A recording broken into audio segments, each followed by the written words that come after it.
All right, guys, we are live. This is the Shillan and Duffy show recapping UFC Mexico City. I'm your host. My name is Keith Shillan. My usual partner, Ben Duffy, cannot make it tonight. I think Damian Penis got a restraining order against him, so he is not allowed to be here. So I'm flying solo. It's funny because I almost myself wasn't able to make it.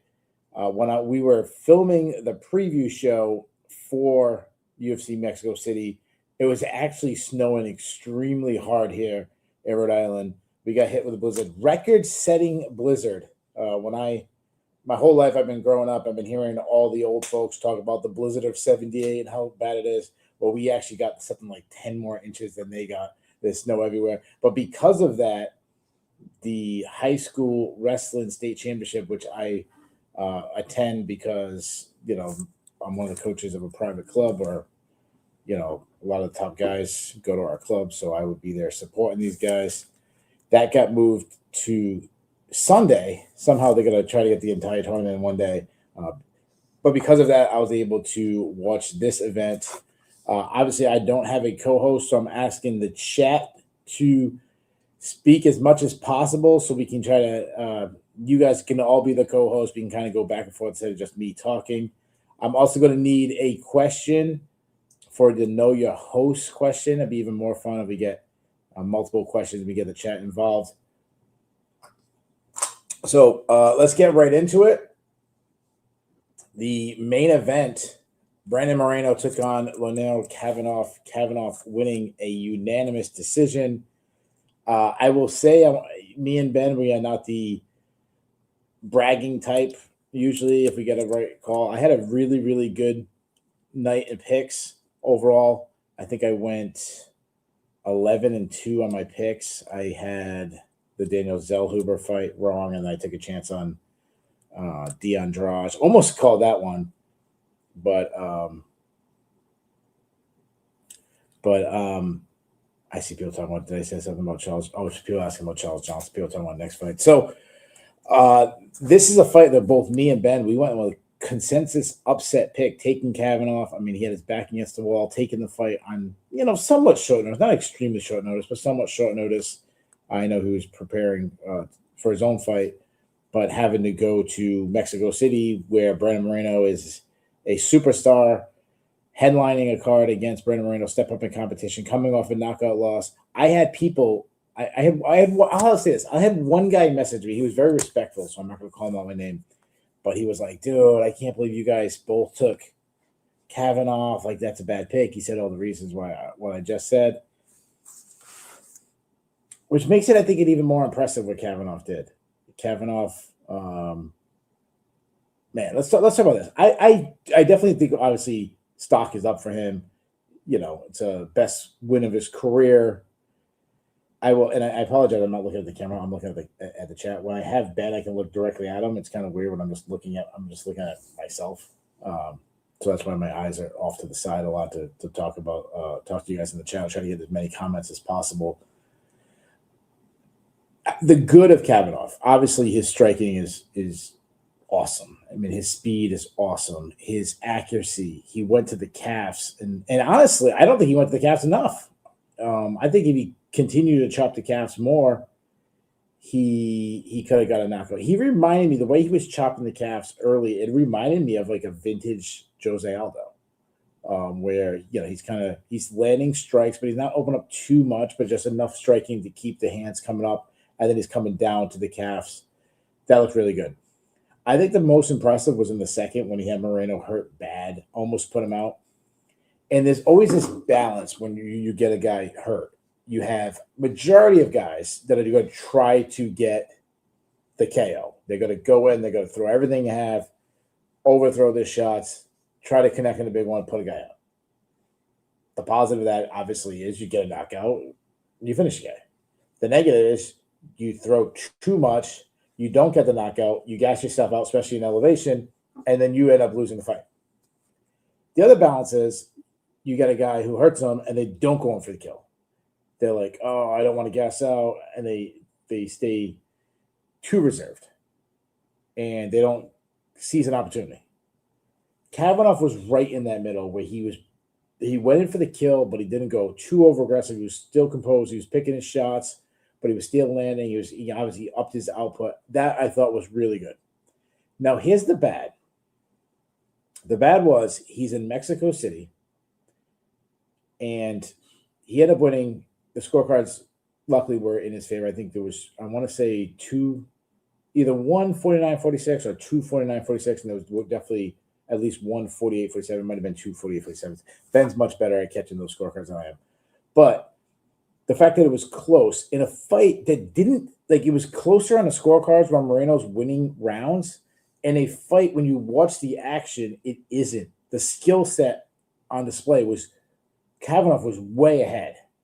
And I'm sitting there and I'm like, dude, he's cruising too much. He's circling, he's getting backed up against the cage too much. Now, a good, I would say, in the category too was that he was stopping takedowns. But his lack of an underhook, I think Michael Bisping is terrible. I think he's a terrible commentator. I'm sure he's a great guy. I'm sure he seems like he's a fun guy to hang out with. But as far as commentary, I think he's terrible. Except when he was talking about the underhook there. He was absolutely dead on talking about there was an underhook there. He has to dig in, go for the underhook. But I felt like he was giving Moreno long time to clinch him against the cage, kind of beat him up a little bit. And, I wasn't doing much, but beating up a little bit against the cage and steal rounds. I went into the fifth round and go, I gave Kavanagh the first. I think I think majority, probably 60, 70% gave Kavanagh the first, but I still saw about, 30 or maybe 40% of people giving it to Moreno. I kind of disagree with that, but okay. Second round clearly, obviously, was Kavanagh. Third and fourth round, there wasn't a lot of action. I mean, there was one time where Kavanagh really buckled Moreno with a calf kick, and I was like, oh, man, is that one calf kick going to – and if you go by damage, maybe you should, but is that one calf kick could be enough again, then getting pressed against the cage for 3.5, 4 minutes, getting knee, not huge knees, but enough that Moreno was being busy that Herb Dean didn't break it up. So I gave the third and the fourth. The calf kick that I'm talking about was in the fourth round, and I'm sitting there and I go, oh my God, I got it 2 rounds each in a fight that I'm like, and then the fifth round comes, and Moreno's doing it early again. And he's kind of wearing on them against the cage, and I'm saying that, oh my God, he could win this run, he could win this fight, and I'm like, I'm about to enter my scorecard for MMA decisions, and I'm going to feel so dirty about it, giving a round to Moreno. Now, when there was a little bit of a break, Kavanagh landed some pretty good shots. It was very short, maybe in a 10, 12 second window where he kind of did all his damage, but to me, it was just enough to give Kavanagh the win. But that's something that I think – so I don't think it was a perfect performance from Kavanagh, but it definitely still feels really good. Moreno, I see a lot of people saying we have to have an honest conversation about Moreno. Is Moreno done? It's tough because I still believe this says – like the losses he has – to me, aren't bad losses. Losing to Tatsuro Taira. Taira has a really good shot to win the title. Kavanagh looks to me like a guy that could win the title. It's the Brandon Royval fight, when he lost to Brandon Royval, that upsets me. That's the one that really stands out to me as a bad performance. This one, I definitely see some speed declining. I've been saying that for a couple fights now. His output has it wasn't, and this is elevation, but it's, he wasn't matching the output of Kavanagh early in the round. His wrestling has really faded, where he was kind of going into clinches here when I thought he should have maybe tried to catch a kick or maybe just try to time something, throw something high, getting Kavanagh to raise his hands and then shooting underneath. The clinch work, like he had opportunities to really get Kavanagh down and didn't get him down. So those are some things that I thought was really bad. Not wrestling early too, like when he was getting beat up. I thought Kavanagh, the advantage you got to have against Kavanagh is that you were training for elevation. You have the 5-round experience. Kavanagh was going to be most dangerous early, and I still think he was most dangerous early. So wrestle him then. get to the. Imagine if Moreno was able to get to the clinch in the first and second round. How would Kavanagh's striking been in the third and the fourth and fifth when he's got to get that lactic acid in his arms and his legs, defending takedowns? So I thought Moreno didn't have a good strategy. No, I think he showed his experience later on and kind of put himself in a position to win a fight when he was clearly outclassed. I think that's the brilliance of Brandon Moreno. That Brandon Moreno was like, this guy's clearly way better than me. My body is beat up, falling apart right now. This guy's cruising. He's not even breathing hard, but I can do enough. I can put myself in a position to almost steal a victory. So I'm sitting in the fifth round, and I'm like, luckily for Kavanagh that he was able to stay on his feet, because if Moreno gets one of those takedowns, and someone please check the scorecards for me. Was it 248-47 scorecards, or was it 249-46? I know it was at least there was no 50-45s and there was no Moreno scorecards, but someone put in the chat and let me know. But if there was 248-47s, Moreno gets one takedown, possibly in the fifth, but I'm assuming a 48-47 probably is giving the third and fourth to Moreno. If he gets that takedown in the fifth, he probably wins this fight. Or if it's 249-46, we're talking about a split decision in a fight where Kavanagh was clearly head and shoulders better. Early on, this fight went, 248. All right, so I'm going to take Bobby Boucher's word for 248-47s. Yeah. So, Moreno gets a takedown there. He wins. So I don't think it's doomsday for Moreno, but it feels a lot like I don't think he's shot. I don't think he's. Do I think he's probably done being a title contender? Yeah, I think so. But in fairness, usually when a guy loses a title, they slowly decline and don't become a title contender. It's rare for a guy, to lose a title. Moreno, one of them who actually lost the title and gained it back, and guys that I think of TJ Dillashaw, I think of Stipe Miocic. Yeah, there's obviously other people, but I'm just free going off the top of my head. It feels like it's going to be a slow decline for him, where he'll win against a top 10 guy, then he's going to lose, and he'll go from 7th ranked to 9th ranked, and then he'll win another one, then he'll lose to a guy, and he'll drop down to 12th, and then he's going to drop down to 50, and then eventually he's becomes a mid-card guy and everything. It feels like a decline we've seen of, I think we're currently seeing in, say, Robert Whittaker. I mentioned Jose Aldo earlier. I think that's an example. I think Henry Cejudo. Now, I know Cejudo retired for a while and stuff, but you get my point. Like, where suddenly Cejudo returned and it was like, oh, he's fighting for the title and he's pretty competitive, to suddenly, it's like he's eventually, Moreno's eventually going to be used to get over young guys. And then some people might say that happened tonight. I don't think that's necessarily the case. Ivan Report says Moreno goes to 135. Fact or fiction? And put that in the chat. I want everybody to answer this. Fact or fiction? So fact, you're saying he will move to 135. We'll say his very next fight. Fiction, that he doesn't. Should he? I will say fiction. I don't think his next fight will be at 125. So I'm going to say fiction. Being that, this fight was close, there's always an excuse in there about, I didn't have a proper camp for this guy and whatever. Should he? So I'll let guys get in there and then we'll get to should he. So right now, Jake C 7296 says fiction. Mikey G 7145. I'm gonna stop reading the numbers, but Mikey G says fiction. Henricus says fiction. Stacks says fiction. So right now, nobody is saying Moreno is going to go up to 135. We'll just say it's just his next fight. I agree. I think he stays at 125. Iron Report says fiction. He says, but changes camps. He I think he's been changing camps because I know he was with Fortis for a little while. Who was he with tonight? Who's cornering Moreno tonight? I know it wasn't Fortis because you would have heard Steve say you were very, very loud. I know obviously it's not like the same that being in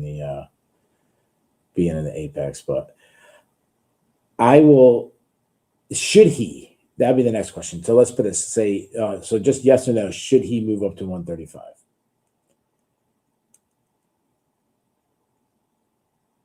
Kenta says fiction. Going back to does he fight at 135 next? Should he goes up to 135? To me, it's probably a longer road to the title. Even though flyweight right now is really a fun division based on with Van being the champion, kind of open up a lot of possibilities. You have obviously Tatsu Taira fighting for the title. Cop's in line. Kyoji Horiguchi's line. I think Lionel Kavanagh has now put his name in the mix. Obviously, you have Alexander Pantoja, the guy who lost the title due to an injury, kind of a freak injury. He's in the mix. So I wasn't planning on answering this question. I don't know if I think 35 would be a move I would suggest based on I think what his declining speed. I don't think he can keep up the speed of Tyra and Van and Cop and obviously Kavanagh tonight. And 35, could Moreno beat Corey Sandhagen? I don't think he could. But I give him as good of a shot at beating Corey Sandhagen than I do of beating, rematching or just say Kyoji Horiguchi. I'd probably give him a better chance to beating Sandhagen than beating Kyoji Horiguchi.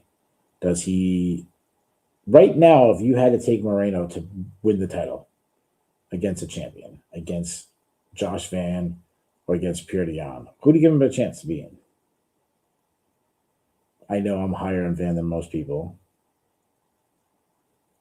It's close. I probably would say I think he beats Van over Jan, but it's close. You know what I mean? There's fresher matchups. I don't hate the idea. Of Moreno moving up to 135. Let's talk about Kavanagh for a second because I think we're kind of and put this in the chat. Help me out. Bobby Boucher says no way beats Jan. I'm in a report saying more likely to be Van. Yeah, I agree. I think it's more likely to be Van, but I think it's close. I think it's. I don't give him much of a chance against either. But you guys know me. I'm much higher. I'm the president of the Van fan club. I'm higher on Van than probably anybody. Like at least anybody publicly. I mean, maybe someone on Twitter or someone's higher on him than me, but I'm pretty damn high on Josh Van. Let's talk about Kavanagh. Let's put this in chat. Was this a great showing by Kavanagh or a poor showing by Moreno? And I know usually it's like in between. But does this? So it says you can only pick one. Either Kavanagh's the legit contender or Moreno's. I don't want to say shot, but Moreno's kind of done. All right, because I don't want to say he's shot. And obviously just for this show is why I'm asking. Are you more worried about Moreno's decline, or are you more excited about Kavanagh as a guy rising up the rankings? That a guy that I'm not saying wins the title, but he's in the mix. Right now, Pope says Moreno looked rough to him, so I think he's on that side. Tiga Tath, I always mess up that name. I'm sorry. Tiga says above average for Kavanagh. Henrique says impressed by Kavanagh. Tiga said he didn't expect that the cardio. I think that was very impressive. It wasn't the highest pace fight, but yeah. Mikey G says Kavanagh was legit. I'm reports Kavanagh. So everyone's saying Kavanagh. They're all good on Kavanagh. Brian T says Kavanagh. I'm the same way. I'm kind of sold. I mean, that's why me and Ben picked Kavanagh. And it was a little bit what we talk about the escalator situation where I think one guy's on the climb up, but the other guys kind of had to climb down, and I felt that they were much closer on crossing each other than people thought. Yeah, I think there's a lot. I'm still a little worried about his takedown defense, even though he stopped every takedown today. Just some technical things in there. I'd like to see a little bit more output. But again, he was put in some really hostile territory. I think it was good. So let's match make. You can throw out a name. We'll start with Brandon Moreno. I wasn't thinking about him moving up to 135, so I just wrote down a name at 125. But if you want to throw a name at 135, that's cool. I was going to do with a matchup we were supposed to fight tonight. I don't know how long Azu Amabayev is out with an injury, but if it's something that's not extremely long, I'm just going to do that matchup. Put him against that. I don't know if it deserves a main event. I might put it as a co-main event, or maybe like a top prelim fight on a stacked. I'm still going to call it pay-per-view, but a stacked numbered event. That's probably what I would do. If anybody has some matchups at 135 they would like, I'm sure there's a lot of possibilities at 135 that would be fun. And then we'll throw out some names for Kavanagh. I'm putting him right in the mix. I think if this was just fighting Moreno, maybe you could go a little lower. Maybe you could go with Brandon Royval or something like that. But the fact that he beat Moreno, a main event holds a lot of weight. A main event in not an Apex, but on the road somewhere, hostile territory, short notice, all that, it holds a lot of weight. You kind of had three guys jockeying for position for a title shot against Van. They decided to go with Tyra. So you have Horiguchi and Kopp kind of sitting out. Stylistically, I think Kavanagh versus Kopp would be insane. I would like to see Kavanagh versus Kopp. I think Kopp deserves another main event somewhere. Hopefully not in the Apex, but you put it on the road somewhere. That's the fight I would do. Or I look at a main event of a fight night almost equal to like a numbered event opener, especially if it's a good one. That's what I would do. Let's see some of the names. Ivan Report's going with the always say the name. Tim Elliott. Tim Elliott is the flyweight version of Brad Tavares. Anytime when I was booking somebody at middleweight, Brad Tavares would come up.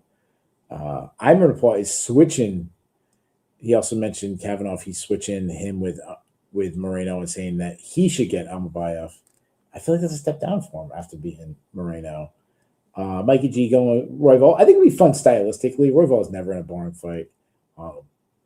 But I mean, I think Kavanagh tears him up right now. But I'm not the highest on Royval as some people are. Tigger goes Tajir Ulanbekov. Ooh, Henriquez. I don't mind this matchup. And this is a good matchup. I like this matchup. Henriquez goes Brandon Moreno taking on Charles Johnson. I kind of feel like Charles Johnson deserves a name based on the fact that he got knockout wins over the current champion Josh Van, and also a knockout win over Kavanagh, and he keeps winning. I don't mind that.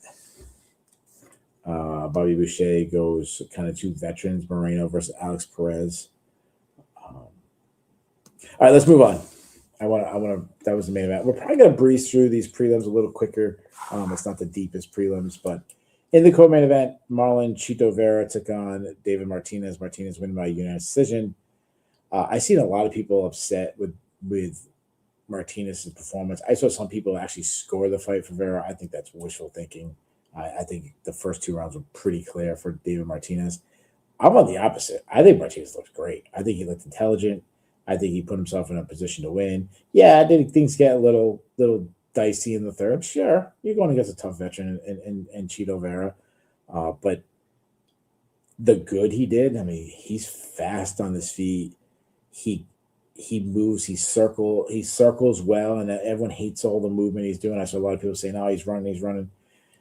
He was not allowing a power puncher, a power kicker like Vera really get set. he kind of would attack when Vera got that like half a or a tenth of a second pause when he sets. He did a lot of bouncing up and down, and I know it looks not the most conventional, but that bouncing up and down really messes up guys' rhythm because like his hands would come up like this and come up like this, come up like this, and his hands would come down like his rhythm, and he just throw a straight punch right to the body. Like he didn't have to like move his body. He closes distance very well. He's very good at getting in and getting out before a counter. I like that he was, good timing on some of the takedowns. I definitely don't would view him as a, he's not Jax Forrest getting takedowns there, but he showed enough that he can threaten that, and I think the striking helps him. And he's on a nice little run, dude. Like he's got two veteran guys, and Rob Font in his last fight, and now Marlon Vera, and he's looked great in both of them. Obviously, this one, Vera went on a little run, but technically, I felt like the fight scoring wise was a lot closer than what actually happened, if that makes sense. Yes, did Vera have some momentum? Sure. If it's a 5-round fight, could Vera win? Sure. I've seen people saying that, if this were a 5-round fight, Vera's winning the momentum. Guys fight differently in 5-round fights. That's one argument I always like to say. It wasn't a 5-round fight. It was a 3-round fight. I fought the fight based on the way it was scored. You know what I mean? I swing a bat differently in baseball than I swing in slow man softball. You know what I mean? It's different. I'm gonna ask this question. I'm gonna give the cut list. I'm gonna give a little preview of the cut list. I got a big cut list this week, but Marlon Vera, I think it's 4 in a row now he's lost. Anybody want to cut him? And just throw it in the chat if you're willing to cut him. I'm not going to cut him because I think he still has moments. I don't think he has a bad loss. Now he might have lost bad, like Sean O'Malley, like clearly smoked him, but he hasn't lost to a non-top 15 guy. Right now, Bobby Boucher is willing to get rid of Marlon Vera. Tiga's kind of saying his chin hasn't cracked. That's a good point. Henriquez is I think Henriquez is probably taking the same avenue that I'm taking, where he doesn't have that, wow, I can't believe Marlon Vera lost to that guy yet. I still think you can use him, like you did tonight on Martinez, to kind of get over the younger guys coming up in a division where there is going to be a lot of younger guys constantly in that division coming up. So I'm going to hold on to him a little bit longer. Who am I going to match him with? I was trying to look for a younger guy that fit in that range that made sense, and I didn't find one that I really liked. So I said, you know what, maybe just try to get him a win and kind of set him up where I'm going to put him versus Jonathan Martinez. Two veteran guys who've kind of been in the top 15. I know obviously Vera was much higher, got a title shot, but two guys had been in the top 15 for a while. I'm gonna have them fight each other, and maybe the loser gets cut. The loser would really be down. I see Iron Pot said Peyton Talbot. That was the first name I thought of too. But Talbot just beat Henry Cejudo. I know Vera is probably a tougher fight right now than Henry Cejudo, but name-wise and where it was on the card, I think that's a step down. I think Talbot fights a lot higher than Marlon Vera. I would give him someone higher than Marlon Vera. I see people saying Davidson Figueiredo. I am not giving Marlon Vera Davidson Figueiredo because I am giving him to David Martinez. I'm doing the veteran tour with David Martinez. First it was Font, then it was Vera, and then I'm going to put him against Davidson Figueiredo. I think Figueiredo probably has one more quality fight left in him. I would have him kind of passing the torch to David Martinez, see if Martinez can kind of beat another top veteran on his way up. Third from the top, Bobby Green. I'm not gonna call him King. I'm calling him Bobby Green. The only person I'm calling King is Jesus. Bobby Green took on Daniel Zellhuber. Bobby Green winning by second round TKO. I'm gonna ask the same question that I asked earlier in the chat, and I kind of feel like I'm gonna guess it's gonna be flipped the other way. I asked earlier about was this a good showing by Kavanagh or a bad showing by Moreno? I'm gonna ask the same thing about this. Was this a good showing by Bobby Green or was this a bad showing by Daniel Zellhuber? So last time most people were saying good showing by the winner. I'm gonna go bad showing by the loser in this one. Zellhuber is. I saw someone put it on Twitter. He said, watching this fight, you realize that Zellhuber is just tall. That he's not as skilled as people think. He's just tall, and I don't know if I'm 100% on board yet with that assessment. I don't know if I'm on board, but I feel like I got my boarding pass in my hand. I'm showing the boarding pass to the woman letting me on. I might not be on the plane, but I might be on that little bridge thing, that little portable bridge that they have between the gate and the plane. I might not be strapped in, but maybe I might be tucking my laptop underneath my seat, whatever. I might be adjusting the fan up there. Zellhuber, he just ain't that guy. He ain't the guy that we thought he was. This is now 3 losses in a row, and he's looked terrible. We're getting worse each fight. This one, he looks so bad. I was talking to who was I talking to? Was it Blaine? Blaine Henry, who I really respect his opinion on fights. I think it was him. He was talking about that Zellhuber has to do something different. Like he didn't have a game plan. Yeah, he was headhunting. I thought his corner gave fantastic advice going between the first and second round. And they said, oh, when we call it 30, we want you to go to the body. And Green was backing up the cage, gave him opportunities. And he just kept headhunting. And Green, to his credit, is really elusive with his head. He's got good movement. And it felt a little bit like a Forrest Griffin, Anderson Silva situation where he's throwing punches at air and Anderson Silva's just dodging and making him look like a fool. And his corner, to their credit, is yelling 30, 30, and he just doesn't throw the body. How about a feint? If you can't get it, you're trying to hit a guy's head, you got to feint to kind of get him to react to spot so you can throw. How about some teep kicks? You got these long legs. Sometimes you throw this like outside kicks, and it seemed very slow, but maybe some teep kicks right at the middle. How about a step in knee when he's near the cage where you can't really back off and you have those long legs? Step in knee. How about grabbing the plum clinch? Get in there. Use your size advantage. Stop firing off knees. Do something different. He did nothing. And Green was just moving. Every once in a while, when Zellhuber would step back, Green would step in and land a shot, or he would throw those like John Jones kind of oblique kicks. Yeah, I don't know. He needs to make major changes. I know he's working with Eddie Shaw. That I think Shaw gave him the right advice. I really do. I don't think Shaw's the problem, but maybe it's a training camp before that. Maybe he goes work with Trevor Whitman or go work with Dean Thomas. Do something different because I think he looked terrible. Bobby Green,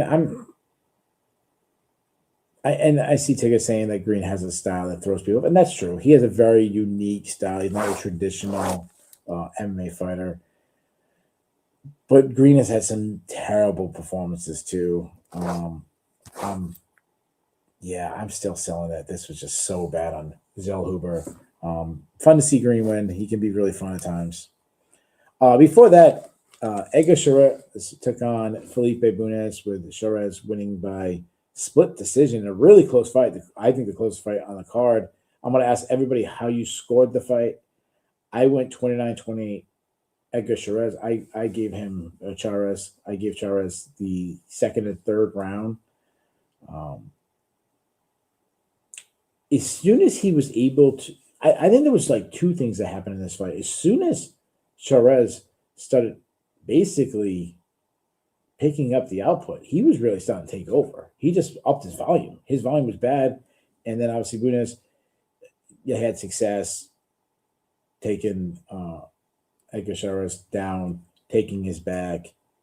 he didn't close the distance at all in the second, third round. I think he tried a takedown once, maybe in the second, third round. I was really surprised based on how successful he was, turning into a grappling matchup early. Um, let's see. It looks like Matua went. So we got kind of split scorecards. Matua went with Bunez. Tiga went with Bunez. Okay. Henriquez went Shiraz like me. I'm assuming second and third. Let's see. I don't recall. No, but I want to see what. Let's see what I made decision. I never checked to see where the scorecards. And I know this isn't the best. This isn't the best on air. Me searching for something, but all right. Split decision. So Sal Diamato went with Shiraz 29-28. David Tyrell went with Shiraz, and it was Rick Winter that went Bunez. Well, a little split. 9 scorecards. That's including mine, so we'll throw mine out. 8 scorecards for Shiraz and 3 for Bunez. So let's see what the fans say. Ooh, the fans are much closer than the media. And again, obviously, a lot. I think this is probably a safer assumption going by. I don't know how many people voted on it, but 29 scorecards is still better than the amount of scorecards. What I say, 8-3. So obviously, almost triple the scorecards. But that they went 51% for Shiraz, 44% for Bunez, and then 3% went draw. I don't know. Was that one of the scorecards went draw? Probably the people who always go draw or something. I mean, it's not. I mean, it was a close fight. I don't know. Anybody else want to talk about this fight any longer? No. All right, we'll move on. Before that, Kevin Bojas took on Imanol. Help me out, guys, with the name. Imanol Rodriguez. Rodriguez winning by second round TKO. Obviously, he got in trouble. Bojas hurt him early, dropped him. I feel when I was watching this fight, like obviously, Bojas was really close getting the knockout. I mean, he was hurt bad. But I feel like after that moment, and I was watching this fight and seeing the speed of Rodriguez and the power, and he's got some judo skills, and there's definitely some things that he needs to improve. But I was watching this. I feel like this is going to be one of those moments when we look at a guy 3 years from now, and you're like, do you remember when Rodriguez almost lost to Bojas? Remember when Rodriguez was dropped in the first, was almost knocked out, or me and Ben are making predictions on his fight. He's top 10 in the world, something like that. And somehow Bojas gets brought up and someone's in the chat, Ninja Kitty or Bob Chinson or something, that's saying, oh, you guys forgot he's not that good. The Bojas almost knocked him out situation. Obviously, I'm not going to say it's fluky or anything to get hurt that badly. I just think it's going to be one of those ones where it's just one of those like head scratchers, like where Max Holloway lost to Dennis Bermudez, and we're like, how did that happen? I think he's going to go far in the division. I think he's going to go really far. The one thing I'd say about Rodriguez, and Tiga said this, he showed composure. That's really good when he was hurt. He needs to learn how to cut angles. He comes straight on a lot, where he needs to learn to kind of sidestep with his speed. If he can do some lateral movement a little bit more, I think he'd be really dangerous. So definitely, I still think, obviously getting a win, coming back, getting a knockout, putting Bojas out, I think it was a really good moment. I think it's a lot of stuff to build off of. All right, let's move on. Guys, we're getting close to know your host question, so throw something out. If there's anything you guys want to talk about, throw out the questions. I'll throw them out now. I'm going to do a couple more fights, then we'll get to that. Another young Mexican fighter who's coming with a lot of hype, Santiago Luna, take on Angel Pacheco, I should say. I live in Portuguese neighborhood where we say Pacheco, but Pacheco, I think is how you say it. With Luna winning unanimous decision. He didn't get the stoppage. I think that says more about Pacheco than Luna himself. I'm sold. He looked good. I think he looked really good. I feel like sky's the limit. No, I would feel better if he was a middleweight than a 135 pounder. Obviously, that division's much higher to rise up. You know, but what he is doing at his age, I hope the UFC doesn't rush him. I hope he, especially with a division as tough as that is, there's no reason to rush him. Let him get 5, 6, 7 fights under his belt before he's, touching a top 5 guy. But man, his striking is off the charts.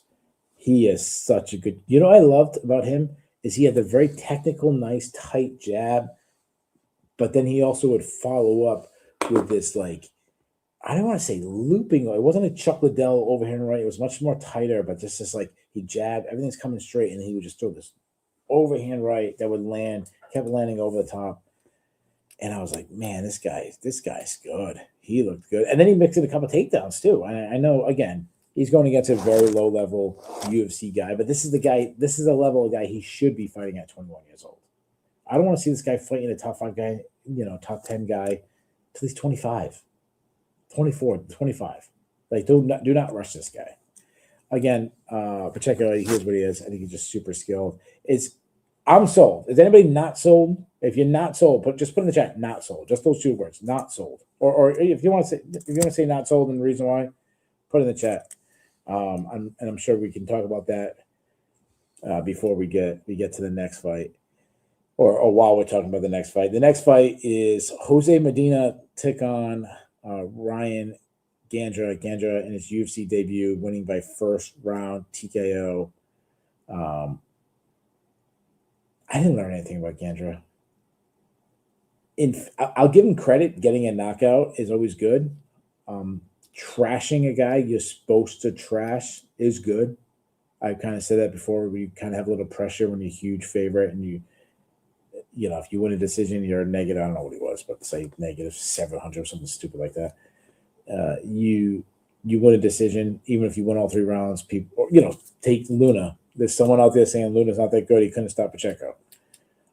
I see him in the chat. It's kind of sold, but this is different. The chat here is different. The chat for the hardcores. These are the intelligent hardcores who can really assess someone, not a guy on Twitter who trolls a little bit too. So I didn't learn anything about Gandra. I'm happy that he won by knockout. But one thing, and let's add this together. We'll go to Chris Motina. I saw someone post on it, who's worse, Jose Medina or Chris Motina. Put that in the chat. Who's worse, Jose Medina or Chris Motina? Who's worse? I'm going to say my man Motinho is worse just because of how shallow those upper divisions are. But oh god, I don't know. Jose Medina is pretty bad too. I guess Motinho. He did have that fight where he went really deep with Sean O'Malley. Dev saying Medina is the worst fighter in modern UFC. Yeah, I like that Dev put in modern UFC because people love saying that, and then you pull out the Tony Lopez and different guys that have fought in the UFC way back in the day. Who's that guy? I'm trying to think of the guy. It's like UFC 4. He was 130 pounds in a karate gi fighting. I can't think of his name. Who's that guy who fought? Yeah, Tony Lopez. What was his name, right? The guy who fought Don Fry. He was 400 pounds. Don Fry knocked him out 10 seconds. Yeah, Medina's bad. He doesn't do anything good. And the one thing you could say about Medina is that he had good output and he could take a beating. And now we're seeing, is that even the case? He wasn't in this fight for 5 seconds. The official time said 41 seconds, but it was really the first exchange. It was his first exchange, and he was done. He's been knocked out, or he's been stopped. He's lost 5 fights in a row, but he's been stopped 3 fights in the first round. Yeah, he made it into the UFC based on the absolute thrashing he got in the Contender Series, but he's like showed insane toughness. But he doesn't have the durability anymore. So there's nothing he does. I mean, I guess the only way you would keep him around is just to, if you want to get somebody a win, you get, someone has a really bad win.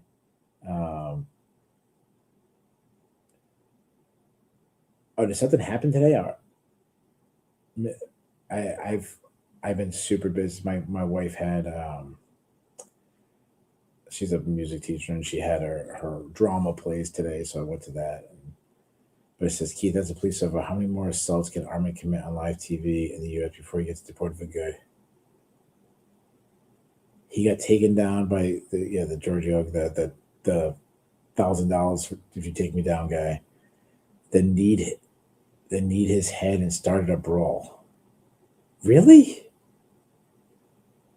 Like in wrestling, like because you lost a wrestling match and didn't even really, he did. Yeah, I mean, I know Armin was competing today at our RFA, and I was going to watch it. And now I know. I'm assuming he got disqualified. Hit him with that's so shitty. You give such a bad reputation. I'll tell you right now. Obviously, I'm in the MMA world. I'm also in the wrestling world, and a lot of times I kind of get viewed the opposite based on what world I'm in. If I'm in the wrestling world, I get viewed as like the MMA guy or the MMA expert. You know something about MMA? Ask that guy. And then in the MMA world, a lot of times I get like Nolan King is one of my closest friends, in the MMA world. And he was interviewing Giorgio, and he asked me about him. I get that a lot. He asked me about Bo Bassett, and I'm like, oh god, you're talking about the biggest fanboy of Bo Bassett there is. So I kind of become that of the MMA world. I become the wrestling expert. But because I'm around the wrestling world, there's not the younger crowd. Generally speaking, the younger crowd is more MMA fans, but you get that older crowd. You get the guys 40s, 50s, 60s, 70s who look at MMA as barbaric, look at MMA as, why would you do MMA when you can do the pure sport of wrestling? Wrestling's even tougher. The practices are harder. Generally speaking, they're Midwest farm boys that work their ass off, not skinheads with tattoos. And obviously I'm not saying that's what MMA fighters are, but that stereotype of, some grandfather who's third generation wrestler and he has his grandson and son wrestling and whatnot. I love what RFA is doing with the promotion, the more WF feel to it, more MMA feel to it, but leave the actual MMA fighting out of it. Like, Armin, you're a professional MMA fighter. Not only are you a professional MMA fighter, you're not a has-been. You're not Henry Cejudo, Uriah Faber, who I'm sure Uriah Faber is not throwing punches. You're top guy. You are cream of the crop, dude. You are possibly the best lightweight in the world. Like, just don't be a douche, dude. And people, I'm speaking on something I didn't see. I haven't seen the video. I'm sure I will see it.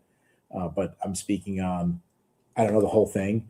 But if it was just him being upset that he was losing or whatever happened, well, he is going to be really upset if he ever gets put against Bo Bassett and he gets his ass handed to him by a high schooler. If he's embarrassed by Giorgio beating him, he'll be really embarrassed when a high schooler. Oh, Armin won. Okay, there you go. So he won and he still hit him. It's even worse. That's even worse. What was the score of that match? Because Giorgio's not that good. He's not that high of a. I'd love to see Armin go against Bo Bassett. Bo Bassett would freaking handle Armin, make him look. It'd be embarrassing. It'd be absolutely. It'd be absolutely. I'm telling you, if you guys don't know who he is, he's a high schooler who will absolutely murder him. So Giorgio got the only takedown. It was 6-5. So Arm 6-5. Giorgio got a take. So I'm assuming Armin maybe. What do you have? Some push outs and a reversal or something, or stall call, or it got put on the clock. One of those kind of situations where he got his points were like in a takedown. Oh, if Giorgio lost, and didn't get taken down. I guess he can still keep his $1,000 thing going. But anyway, we get sidetracked a little bit too much. Let's move on. Let's go to Macy Chiasson versus Eileen Perez. Perez winning a unanimous decision. It's so funny because I picked Eileen Perez, and I think this might be the one fight that we disagreed on 2 fights, and I think I got one right and he got one right.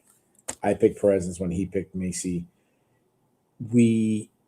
It's funny because both of us had a very terrible initial assessment of Eileen Perez. I didn't think she was going to go very far in the UFC. I think she was going to be like a washout, 0-3. See you later. Macy Chiasson, on the other hand, was the opposite. When she was on the Ultimate Fighter show, she looked fantastic with her long arms, her long legs, huge. She was taking girls down. She was landing straight. I'm like, man, this girl looks like she could be a champion one day. Like, she has the raw ability. She definitely had some technical skills she needed to improve, but I'm like, she has the raw skills. I couldn't have been further off on both of these ones. I completely underrated Eileen Perez. And this is before I made my prediction. I picked Perez to win this one. And a lot of it had to do with me just being out on Chiasson. Like, Chiasson, she ain't that girl. She ain't it. And I'm done with that. She's an absolute bust. If we were comparing this to NFL, she's not Jamarcus Russell. She's, I don't know, who's a top drafting NFL quarterback that's just okay. That's what she is. Whoever's the top 5 pick in the draft, that's not terrible, but just okay. Ryan Tannehill, when Ryan Tannehill was a starter, like, okay, but like most people still could kind of consider him a bust. Generally, I don't know if Tannehill was a top 5 pick, but you get my point. He was top 10, 12 pick or whatever it was. That's who Macy Chiasson is. One thing that stood out to me this fight, I was very impressed with the top control of Eileen Perez. It might have been a little bit Eileen Perez. Might have been a little. She was mentally breaking. Just Macy Chiasson. Chiasson a lot of times didn't show urgency to get up. But hey, good for Eileen Perez. And honestly, the refereeing this fight was giving Chiasson a chance to win, and Perez still won. I will say this. We don't know what's going on with that division. The division is terrible. We don't know what's going on. Obviously, Kayla Harrison has had to have neck surgery, and that sounds obviously super serious. And I'm not a doctor. I'm not going to pretend I am, but there's a chance she doesn't come back. There's a chance if she does come back, she isn't close to what she is. Not to mention, she's up there in age herself. Amanda Nunes, I haven't heard much about her. Like, will she fight anybody else? Will she just run off into the distance? Say that happens. Just go down hypothetical lane with me for a second. Say Kayla doesn't come back, or Kayla is not the same, and Amanda Nunes, either 1, she doesn't come back, or 2, she's up there, she ain't the same either. I want to say something pretty bold. I think Eileen Perez is pretty good.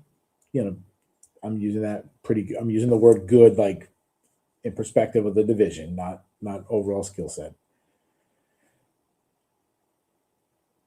She could make a Raquel Pennington, Juliana Pena kind of championship run, like right place, right time, right opponent. And I know I'm talking about Juliana Pena's second title run, not her first one. She could. She could. I'm not predicting it, but it's not out of the realm of possibility, which 2 years ago, it was like silly. It was silly to even bring it up. So with that, I'm going to actually give her a pretty good fight. I'm going to give her a pretty good name. And I'm going to give her the girl I just said. I'm going to give her Juliana Pena. I won't put her on like a fight night co-main event or put her on a hype, like very, featured prelim on a numbered event. One where, there's good microphones in front of them for them to say stuff. That's what I'm doing next with Eileen Perez, who deserves a step up in competition. So, anyways, the chat has been fantastic, except for one thing. The chat has let me down when it comes to know your host question. Nobody. Where's my man, Antoine Willis? He always has them up his sleeve. He's got a bunch. I'm gonna go with this. I saw someone of this a couple weeks ago. Someone said, give us a hot take. Give us something that you will say in the chat that majority of people will disagree with or something like that. Okay. I was thinking about this when I was with my daughter on a softball trip a couple weeks ago in Florida. And it was funny. We were so busy on that trip. And I think she played like 6 or 7 games. And we had to go to different fields and all kinds of stuff. And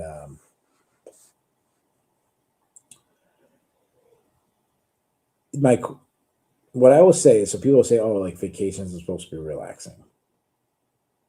Vacations are never relaxing. Whoever said vacations are relaxing is full of shit. They're not. Stay-at-home vacations can be relaxing.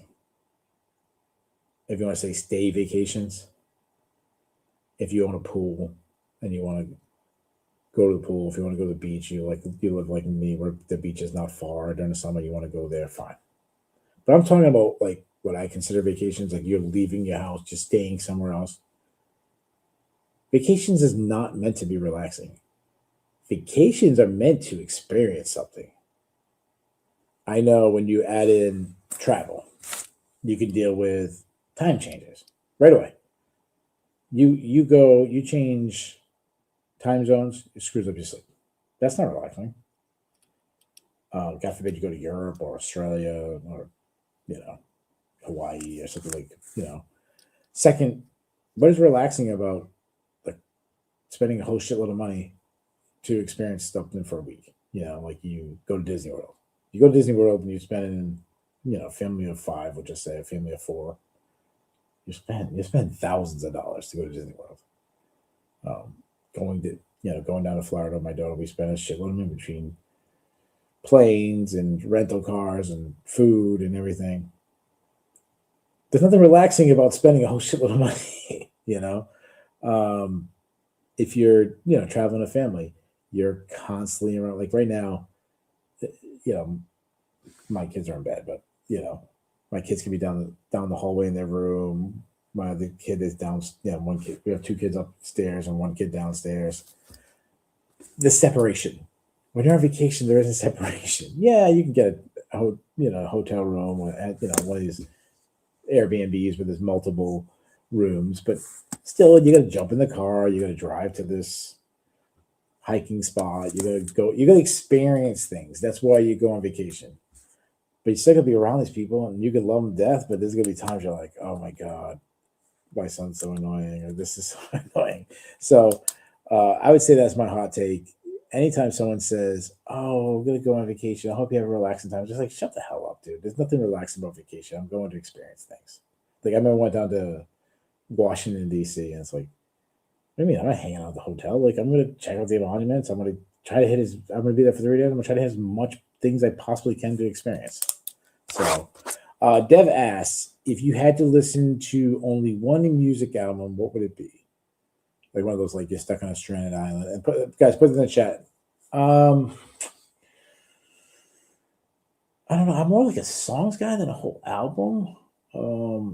I'd probably go with like a double album, like Guns N' Roses, the Use Your Illusion. I know Ben was going to ask this once. Like, Guns N' Roses is my all-time favorite band. Like, Use Your Illusion or Appetite for Destruction and like me pick which one I'd rather listen to. Oh, which one's better? I would just the reason why the answer it's different. The answer is different based on the question you ask, how it's asked. I feel like Appetite for Destruction is the most known. It's what the biggest hits. It's a lot of people argue the greatest debut album of all time. Obviously, it's my favorite band, so I'm a little biased, but that's different than if I had to listen constantly for a whole day or Use Your Illusion. So 1 and 2 is so much bigger. There's so many more songs. That's why I'd probably go with that. I'll give you one for rap.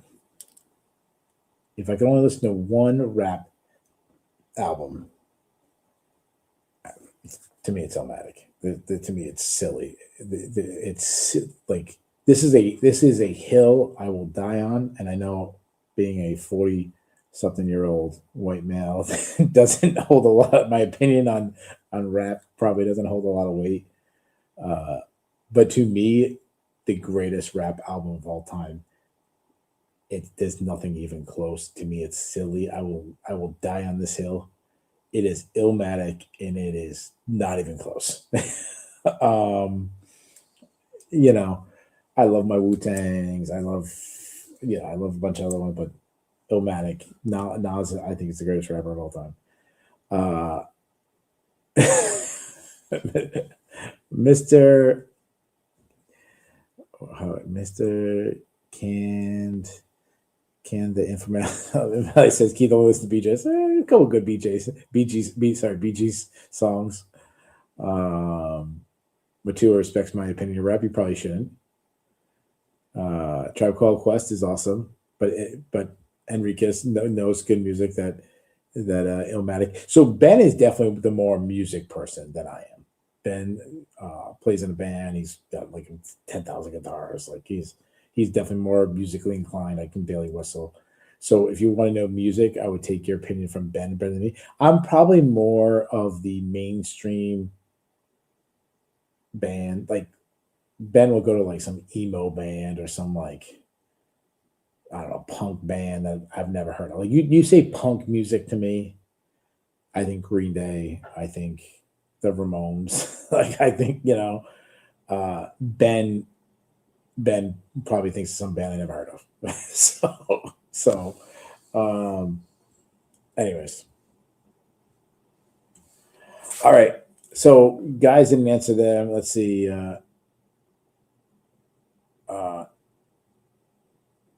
Joe Diffie's Christmas album. Okay. So likes the Christmas album and Tribe Called Quest. Yeah. Anyways, as far as music, and then I like country music. I don't know if I don't have a lot of country albums, more say, but I do like country music. Like there's a good chance if you jump in my car, my playlist got Jelly Roll and Luke Combs and Morgan Wallen and Tim McGraw and Jason Aldean. Like that's mixed in. That's mixed in with like I'm listening to Jason Aldean and Jason Aldean turns into Nas, and then Nas turns into AC/DC, and then it goes. Then the next one's Red Hot Chili Peppers, and then it's you guys get the point. So, anyways, let's move on. I can't put this off anymore. We did not talk about it. Tell me if anybody who I think hopefully a little majority of you guys listen to the preview show, much different than this. We have this new segment. I hope you guys like it. We're calling it Fast Pass, where we can pick one fight, either me or Ben at any time. Can say, I don't want to break down this fight. Let's go right to the predictions. We're calling our Fast Pass. One is to try to shorten the show up a little bit, but also certain people I just don't want to talk about. And this was the fight I gave the Fast Pass to. And if you guys like, just tell me yes or no, you like that, or do you want us to keep doing the extremely long breakdowns and drive me crazy? But Chris Martino took on Christian Quinones. Quinones winning unanimous decision. Martino got smoked everywhere on the feet. His takedown defense was absolutely horrendous. Let me ask you this question. What is one good thing that Martino does in MMA? Does he have a good skill set? I mean, he fights hard. he tries his hardest. Martino, if there was like youth MMA, like when I talk about when I coach my youth wrestlers, the big thing I'm always saying is you can't control the outcomes, you can't control who you get matched with, but you can control your effort. I want to see. I don't care what the score. I said the same speech all the time. I don't care what the score is. I don't care if you're down by 14 points. If you're up by 14, all we're thinking about is scoring the next point and effort. You control your effort. Control your effort. Like if Martino was like a youth wrestler, I'd be like, yeah, dude, you try really hard, man. I love the effort. You can't do anything well, but I love your effort. Martino says he makes weight. Pressure. Yeah, James Gus's pressure. He is aggressive. So that's kind of what I'm saying. Like he has a lot of effort. But yeah, he got beat up bad by a guy who's not a high level UFC talent himself, who was like a negative or minus 400 favorite.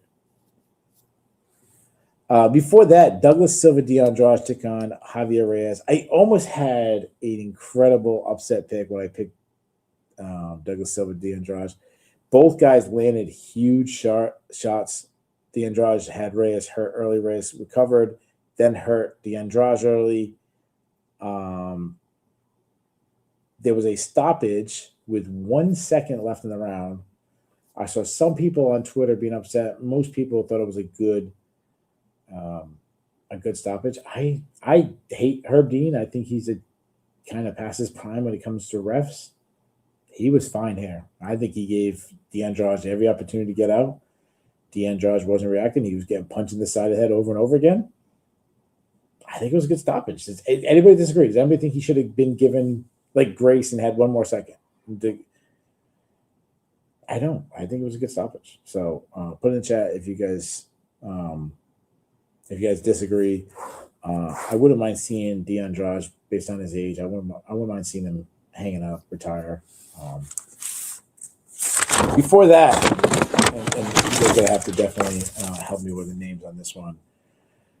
Ernesto Caracate took on Regina Tarine. Tarine winning by unanimous decision. This, to me, was the best fight of the night. Really, really fun matchup. Fun, a lot of action, nonstop. Super impressed by Tarine. She took the fight on 3 days' notice. Me and Ben didn't even break down the fight. It was supposed to be Sofia Montenegro. She came in. It was moved to a catchweight fight. But she looked great. I thought she looked sensational. She landed really good shots. I think Caracate did okay based on her volume. The difference between the two of them was the impact of the strikes. When Tarine was landing, she was snapping Caracate's head back. When Caracate was landing, I mean, there was very few times where it seemed like Tarine was hurt. But yeah, really, really good showing. I know a lot of people, a lot of sharp bettors and stuff like Tarine. I think she adds that. I think Caracate is not a bad fighter. I think Dean Thomas's assessment about arm punching instead of landing with power, if she can add some power, should be all right. But yeah, really fun fight. Before that, Francis Marshall took on Eric Silva, and Francis Marshall, I think, was the biggest favorite on the card, and he showed why. He won by first round sub. He just ran right through him, took him down, landed some shots at his feet, got Silva, raised his hand up, just landed a beautiful double, ran right to the cage, dropped him, quickly moved to a better position, kept trying to look like a head and arm choke, but then eventually in a scramble took his back, locked in a rear naked choke. And it just, to me, it either looked like Silva is nowhere near UFC level, or it was one of those, I'm ready to be done. Like, he's on my back, I'm overmatched. He didn't even fight his hands on that rear naked choke. Yeah. Yeah, he did not look good. I like Francis Marshall. I think he's a little underrated. He's a guy that he kind of reminds me of like a Jacob Malkoun, where his athleticism isn't really great. It isn't his volume. It's the put yourself in position to win. He knows what he's good at. He knows where he has an advantage, and he goes to it. And you will win a lot of fights that way. And I think that's what Francis Marshall's on right now. And we couldn't put it off any longer. The star of the show, Damian Penis, took on Wes Schultz. Penis winning by first round KO. Ben Duffy's favorite fighter, Damian Penis. He might be the best penis ever in the UFC. All jokes aside, really good show. I mean, Wes Schultz was not a guy that I was really high on. I know he's like a former junior college wrestler. I don't know. I don't know if he's wrestled so long. His shots were ugly.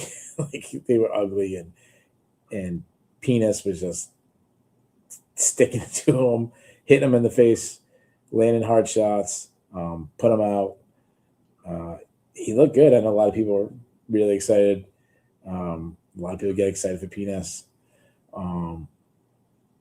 Yeah, great Penis. Great showing.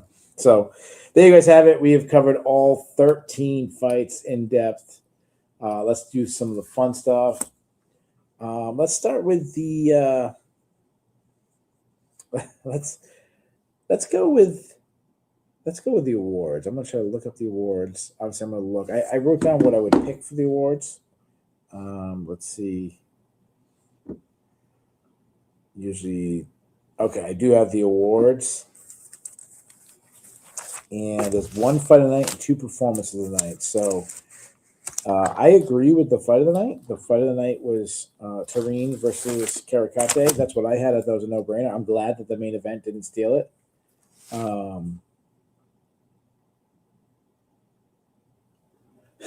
Matua, stop it. His name is Penis. Stop trying to be professional over that. And this is the guy's name. And the performance bonuses went to Kavanagh and Rodriguez. And I wasn't going to go with that. I was going with my man Penis. He basically had a flawless victory. Got a knockout, like, I don't know, was it a minute? And I don't think he had any offense coming back at him. He couldn't miss. I would have gave it to Penis. And I know he's a big favorite. I know he beat basically a bum, but I would have gave it to Gandro. I mean, he went right out there. He basically the same thing as Penis, landed big shots, knocked him right out. Nice job, man. Oh, nice job. I think Green could have got one. I think Francis Marshall could have got an award. I understand why they gave it to Kavanagh. He still won by decision, so I wouldn't have given it to Kavanagh. I understand he was a big underdog.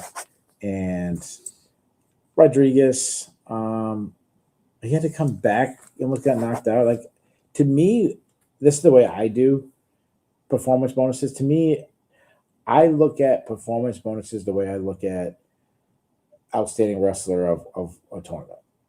The outstanding wrestler tournament doesn't win 4-3 in the finals. He texts a guy in the finals. He pins a guy in the finals. He pins his way through the tournament. That's the most outstanding wrestler. He doesn't almost get pinned in the first period, fighting off his back, and have to come back. No, he decks the kid himself early. So that's how I kind of, the guy who's most dominant, that's how I kind of give my performance bonus. Now, obviously, you have to change things sometimes based on some scenarios, but if there's some crazy move I've never seen before or something like that, that will change it. All right, let's get to the Bulls and the Bears. The Bulls and Bears are stock market reference. You want to be on the Bulls list. You do not want to be on the Bears list. We do a 3-2-1, like hockey, kind of like the Stars one night. I'm gonna start positive and go with the Bulls. So you want to be on this list, and it was a good night overall for Mexico. I think they went 5-2 on the night. But so I'm not gonna give all the Mexican. If they went 7, I would give it all Mexico. I'm gonna give it the best Mexican, I think, based on overall career right now. I'm gonna go with David Martinez. He's on this like veteran killing tour. I know a lot of people were too crazy about his performance, but you beat Rob Font and Marlon Vera in back-to-back fights. I mean, he got himself ranked down and everything. I don't know if he'll be in the Sherdog rankings, but overall in the UFC rankings. his stock is rising. So I'm going to go with David Martinez. My number 2 pick. She's won 6 fights in a row. She's 1 or 2 wins from a title shot. I'm going with Eileen Perez as my number 2 pick. And my number 1, I mean, yeah, he won a decision. It was a close decision, but not many people would give him a shot going into enemy territory, defeating a 2-time UFC champion. I mean, the no-brainer. I hate giving it to the main event guy, but the top bull this week has to be Lanier Kavanagh. Great showing to be able, and it's not even just that he went into enemy territory, the shoulders, all that. He also had to. This is his first fight after a knockout loss, where he was the favorite and he wasn't supposed to lose. It kind of showed very mental strength. Now let's go to the Bears. The Bears list you don't want to be on. These ones who had an overall bad night. I'm going to start with. I'm going to put 2 guys together, and they're going to be the co-main event and the main event loser, Marlon Vera and Brandon Moreno. So I'm going to say like the veterans on the top of the card. Marlon Vera has now lost 4 in a row, 5 out of his last 6. I don't think he had a terrible performance. He had moments, but this dude's lost 5 out of 6 fights. He's got to win. They had this big thing about him, about his mental change, and he was in better shape and everything like this, and he still lost. And then obviously Brandon Moreno. Brandon Moreno has now lost 2 in a row. He's lost 4 out of his last 7. He's so far out of the title picture. Things have been much better for the former champion. But my number 1, he's lost 3 fights in a row. He's looked bad in both. Last 2 losses, really bad in his last 2 losses. Was big favorite in both of them, and that's Daniel Zellhuber. They're setting him up to win and win spectacularly. And he's let me read some of the listeners. Tika goes Kavanagh, Tareen, and Penis for Bulls. Iron Report goes Martinez, Luna, and Perez.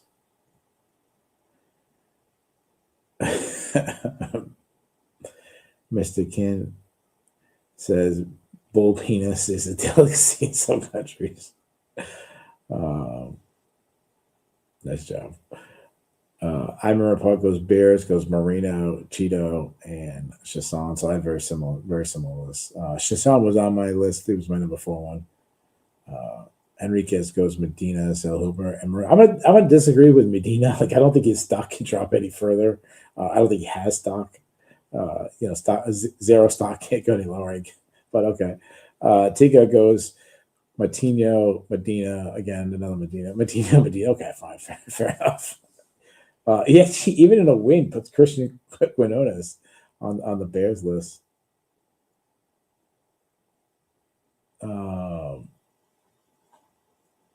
Mr. Ken, I'm just going to call him Mr. I'm messing up it. We'll call him Mr. Informality. Said Kavanagh gassed out at sea level, then won the 5th round in Mexico City. Showed us that is a good point. That was very impressive. Matua goes Bears, Martino, Medina, and Zell. Yeah, Zellhuber has been better. Henrique says PL. Yeah, it didn't really work. He's trying to say PFL Huber. It didn't really work. It's good. I appreciate the effort, Mr. Informality, Medina, Martino, and Schultz. Okay. They're talking about Dana White stock and Medina. All right, let's get to the cut list. The way the cut list works, usually if both me and Ben have both a fighter's name on a list, or if Dev is filling in, or Dane, or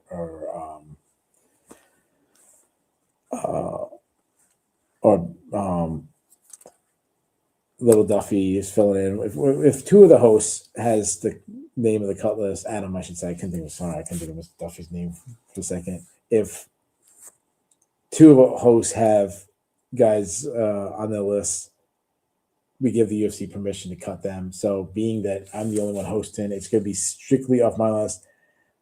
I got 6 guys. I'm cutting a lot of guys.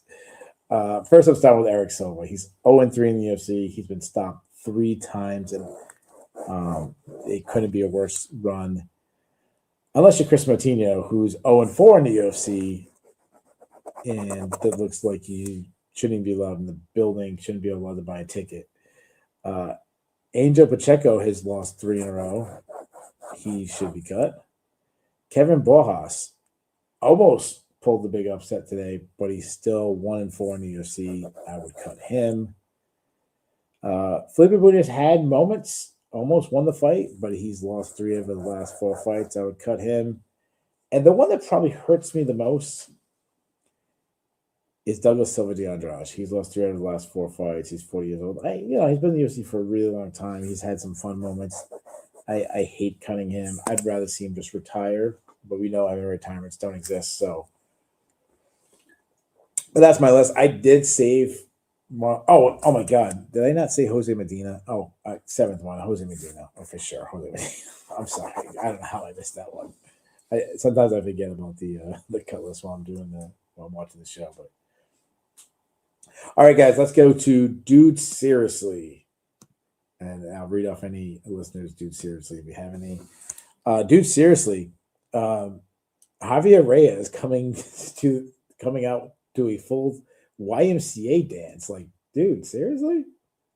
I don't know how you feel about it. I don't know if that's a positive, dude, seriously, or negative. I guess what kind of mood I am, but not bad. The referee and the Eileen Perez Macias Hassan, like, dude, seriously? I'm all for standing people up, but Eileen Perez is like, she got like a power half in, cranking Macias Hassan's neck, trying to like set a position to land shots, and he's just like stands up immediately. Like, dude, seriously? Michael Bisping's compliment, the one compliment he gave, he said he's trying to find a reason why Jose Medina could win a fight, and he's like, yeah, he's not that skilled, but dude's got 3 children. Dude, seriously? that's coming up with just he has 3 children. Okay. I got 3 children. Do I deserve to fight in the UFC? Eileen Perez calling for a fight with Tracy Cortez, who's not even in the division. She called someone out because you both, I don't know, like to shake your asses or something. Like, dude, seriously? What? Emmanuel Rodriguez getting dropped by Kevin Borjas, but still calling for a fight with Joshua Van. Like, dude, seriously? Like, you called for a fight with the champion when you almost got knocked out by Kevin Borjas? And I'm going to give my last 2 to Bobby Green. Obviously Bobby Green had a really good night, but Bobby Green was trying to dedicate the fights to Black History Month, but could not say Black History Month. Dude, seriously? Like, what? I don't know. And the last one, Bobby Green called for the UFC to re-sign Nate Diaz so he can come back to the UFC to fight Bobby Green. They got to sign Nate Diaz after all these years, bring him back for one more. One of the biggest stars, one of the biggest names in the history of the UFC. Been in some of the biggest fights in the history of the UFC. And they're going to put him against, for one fight, against Bobby. I mean, Bobby had a good night, but Bobby Green? Not Connor? Dude, seriously? All right, guys, let's get to there was a lot of bashing of the referees during the Dude Seriously. Antoine Willis asked if I got rid of Daniel Zellhuber. I kept him. I saved him. Yes, I saved Zellhuber one more fight. I probably shouldn't. I probably should have cut him. I'm going to give him one more, but I'm okay if they cut him. But overall, what was your grade for the card?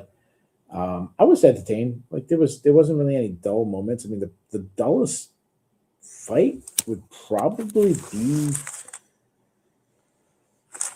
I don't know. The dullest fight was probably the Shirez Bunez fight, but it was also the closest fight. So, and it wasn't like, it was just an average fight. It was nothing spectacular or anything.